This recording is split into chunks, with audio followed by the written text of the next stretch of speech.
নমস্কার বন্ধুরা, আজকের রেসিপি ব্রেড বল। তো চলো কিভাবে তৈরি করব। ব্রেড বল বানানোর জন্য এখানে দেখো আমি কয়েক পিস পাউরুটি নিয়েছি। এবার পাউরুটিগুলো হাত দিয়ে টুকরো টুকরো করে ছিঁড়ে নিয়েছি আর অল্প সামান্য পরিমাণে জল দিয়ে দিলাম। আর সিদ্ধ করে নেওয়া গ্রেট করা আলু দিয়ে দিয়েছি। আর দিয়ে দিচ্ছি পেঁয়াজ কুচি, কাঁচা লঙ্কা কুচি, 1 চামচ আদা বাটা আর জিরের গুঁড়ো।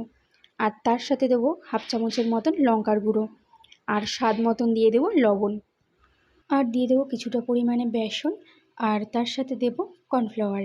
আর ব্রেড বলগুলো একটু মচমচে হওয়ার জন্য আমি এখানে দিয়ে দিচ্ছি পোস্ত। এবার সব কিছু একেবারে ভালো করে মিশিয়ে নিয়ে বলের আকার করে নেব। তো দেখো আমি প্রত্যেক কটা এখানে বলের আকারে করে নিয়েছি। এবার রিফাইন্ড অয়েলে ভেজে নেব। তো বন্ধুরা দেখো এখানে আমি রিফাইন্ড অয়েল দিয়ে দিয়েছি আর একদম লো ফ্লেমে ব্রেড বলগুলো লাল লাল করে ভেজে উঠিয়ে নিতে হবে। তো এরকমভাবে যদি সন্ধ্যের টিফিন বানানো যায় তবে বাচ্চারা অনেক মজা করে খাবে। তো বন্ধুরা দেখো ব্রেড বলগুলো লাল লাল করে আমার ভাজা হয়ে গেছে। তো এবার নামিয়ে নেব। তো বন্ধুরা একদম কম সময় সন্ধ্যের টিফিন ব্রেড বল রেডি হয়ে গেছে। তো বন্ধুরা আজকের মতন ভিডিওটা এখানেই এন্ড করছি। তোমরা কিন্তু আমার চ্যানেলটাকে ফলো আর লাইক করতে ভুলো না। টাটা।